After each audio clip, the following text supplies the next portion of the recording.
ഈശോയിൽ ഏറ്റവും പ്രിയ നിറഞ്ഞവരെ, മത്തായിയുടെ സുവിശേഷം 24-ാം അധ്യായം 3-ാം വാക്യം. അവൻ ഒലിവ് മലയിലിരിക്കുമ്പോൾ ശിഷ്യന്മാർ തനിച്ച് അവനെ സമീപിച്ച് പറഞ്ഞു, ഇതെല്ലാം എപ്പോൾ സംഭവിക്കുമെന്നും നിന്റെ ആഗമനത്തിൻ്റെയും യുഗാന്തത്തിൻ്റെയും അടയാളം എന്താണെന്ന് ഞങ്ങൾക്ക് പറഞ്ഞു തരണമേ. പ്രിയ നിറഞ്ഞവരെ, 50 നോയമ്പിൻ്റെ ദിനങ്ങളിലൂടെ നമ്മൾ കടന്നു പോവുകയാണ്. ഇതാ ആ 50 നോയമ്പിന് മുന്നോടിയായി ഈശോ ഒലിവ് മലയിൽ പോയിരിക്കുന്നു. ശിഷ്യന്മാരുടെ മനസ്സിൽ ഒലിവ് മല എന്ന് കേൾക്കുമ്പോൾ ഗുരുവിന് സ്വസ്ഥമായി പ്രാർത്ഥിക്കുവാനും അവർക്ക് വിശ്രമിക്കുവാനുമുള്ള ഒരിടമാണ്. അതുകൊണ്ട് തന്നെ ഗുരു കടന്നു പോകുന്ന വേദനകളെയോ അല്ലെങ്കിൽ ഉള്ളിലുള്ള ആ കുരിശെടുക്കാൻ പോകുന്ന ചിന്താഭാരത്തെയോ ഒന്നും ശിഷ്യന്മാർക്ക് മനസ്സിലാകുന്നില്ല. അതുകൊണ്ടാണ് അവർ വന്ന് ചോദിക്കുന്നത്, എന്താണ് നടക്കാൻ പോകുന്നത്, എപ്പോഴാണ് ഇനി ഇതെല്ലാം എപ്പോഴാണ് സംഭവിക്കുന്നതെന്നൊക്കെ സംശയ രൂപത്തിൽ ഗുരുവിനോട് ചോദിക്കുന്നത്. നിറഞ്ഞവരെ, ഇവിടെ ഒലിവ് മല സങ്കടങ്ങളുടെ ഒരു പ്രതീകമാണ്. നമ്മുടെ കൂടെ സങ്കടങ്ങളുടെ ഒലിവ് മലകളുമായി നടക്കുന്ന ഒരുപാട് പേരുണ്ട്. ഒരുപക്ഷെ ജീവിത പങ്കാളിയാകാം, നമ്മുടെ മക്കളാകാം, മാതാപിതാക്കളാകാം, സുഹൃത്തുക്കളാകാം, സൗഹൃദങ്ങളാകാം. നമ്മുടെ ഭാഗത്തുള്ള വലിയൊരു പരാജയം കൂടെ നടക്കുമ്പോഴും കാര്യമറിയാതെ നമ്മുടെ ജീവിതത്തിൽ കൂടെയുള്ളവരുടെ സങ്കടം എന്തെന്നോ അവരുടെ വിഷമങ്ങൾ എന്തെന്നോ മനസ്സിലാക്കാതെ പെരുമാറുന്നു, പ്രവർത്തിക്കുന്നു എന്നുള്ളതാണ്. ഈ ഒരു വചനഭാഗം നമുക്ക് നൽകുന്ന ഒരു ഓർമ്മപ്പെടുത്തൽ, ഒലിവുമല, സങ്കടങ്ങളുടെ ഒലിവുമലയുമായി കൂടെ നടക്കുന്നവരെ കേൾക്കുവാനും അവരെ അറിയുവാനും മനസ്സിലാക്കുവാനും ഞാൻ തയ്യാറാകുന്നിടത്ത് തീർച്ചയായിട്ടും ബന്ധങ്ങൾ ദൃഢമായി മാറും. സന്തോഷം മാത്രം ആഗ്രഹിക്കുന്ന ബന്ധങ്ങൾ പെട്ടെന്ന് വേർപിരിയലുകളിൽ ചെന്ന് നിൽക്കുന്നു. സങ്കടങ്ങളെയും മനസ്സിലാക്കുവാനായിട്ട് നമ്മൾ ശ്രമിക്കുന്നിടത്താണ് ബന്ധങ്ങൾ ദൃഢമായി മാറുന്നത്.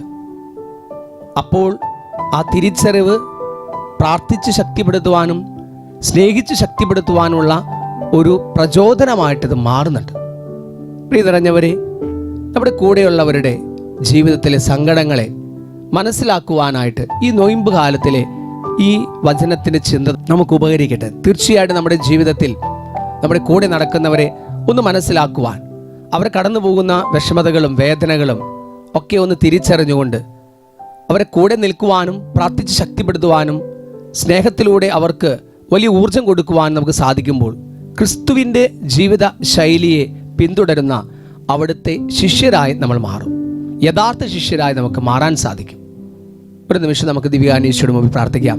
ഓ ദിവ്യകാരുണ്യേശ്വരനാഥ, നോയമ്പിൻ്റെ ദിനങ്ങളിൽ കൂടെയുള്ള ഞങ്ങളുടെ ജീവിത പങ്കാളി, മക്കൾ, മാതാപിതാക്കൾ, സുഹൃത്തുക്കൾ, അവരുടെ ജീവിതത്തിൻ്റെ വിഷമങ്ങളെ, സങ്കടങ്ങളെ അത് മനസ്സിലാക്കി പ്രവർത്തിക്കുവാൻ, പെരുമാറുവാൻ, പ്രാർത്ഥിച്ച് ശക്തിപ്പെടുത്തുവാൻ, സ്നേഹിച്ച് ഊർജം നൽകുവാനുള്ള വലിയ കൃപ അങ്ങ് ഞങ്ങൾക്ക് ഓരോരുത്തർക്കും നൽകിയാൽ അങ്ങനെ ഞങ്ങളുടെ ഈ ഭൂമിയിലെ ജീവിതം കുറേയും കൂടിയും ഒരു അർത്ഥപൂർണമായി ജീവിക്കുവാനുള്ള വലിയ ഒരു അനുഗ്രഹം ഞങ്ങൾക്ക് നൽകി ഞങ്ങൾ ഓരോരുത്തരെയും അനുഗ്രഹിക്കണമേ, ഞങ്ങൾ ഓരോരുത്തരെയും വഴി നടത്തണമേ എന്ന് ഈശോയെ അങ്ങയോട് ഞങ്ങൾ പ്രാർത്ഥിക്കുന്നു.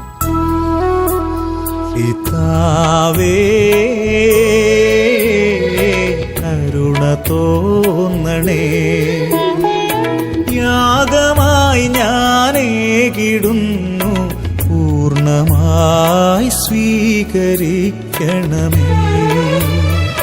പ്രിയസുതന്റെ തിരുനിണത്താൽ കഴുകി എന്നെ മാറ്റണേ. പിതാവേ, കരുണ തോന്നണേ. യേശുവേ നന്ദി, യേശുവേ സ്തുതി, യേശുവേ സ്തോത്രം, യേശുവേ മഹത്വം. Hallelujah, hallelujah, hallelujah, hallelujah. ദൈവമേ, അങ്ങയെ ആരാധിക്കുന്നു, സ്തുതിക്കുന്നു, നന്ദി പറയുന്നു. ഈശോയെ, ഞങ്ങളുടെ കൂടെയുള്ളവരുടെ സങ്കടങ്ങളുടെ ഒലിവ് മലകളെ മനസ്സിലാക്കി പ്രവർത്തിക്കുവാനായിട്ട് ഞങ്ങളുടെ ജീവിതത്തിൽ അങ്ങനെ അങ്ങയുടെ ജീവിത ശൈലിയെ സ്വന്തമാക്കുന്ന മക്കളായി മാറുവാൻ ഞങ്ങളെ ഓരോരുത്തരെയും അനുഗ്രഹിക്കണമേ. Thank you Jesus, praise you Jesus, love you Jesus, love you Jesus. യേശുവേ നന്ദി. ഈശോ, ഞങ്ങളുടെ ജീവിതത്തിൻ്റെ പരസ്യ ജീവിതകാലം മുഴുവൻ കൂടെയുള്ളവരുടെ സങ്കടങ്ങളെ കണ്ട് അവർക്ക് സൗഖ്യമായും അത്ഭുതമായും കരുണയായും ജീവിതം മുഴുവൻ അങ്ങ് മാറ്റിവെച്ചവനാണ്. ഈശോയെ, ഞങ്ങളുടെ ജീവിതത്തിൽ ഈ ഒരു ശൈലിയെ സ്വന്തമാക്കുന്നവരായി ഞങ്ങൾ മാറട്ടെ. Thank you Jesus, praise you Jesus, love you Jesus. യേശുവേ നന്ദി, യേശുവേ സ്തുതി, യേശുവേ സ്തോത്രം, യേശുവേ മഹത്വം. Hallelujah, hallelujah, hallelujah.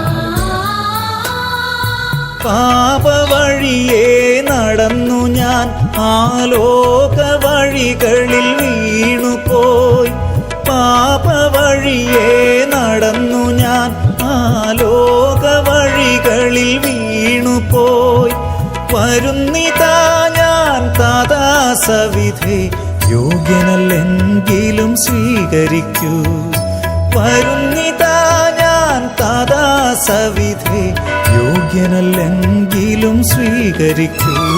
പിതാവേ, കരുണ തോന്നണേ.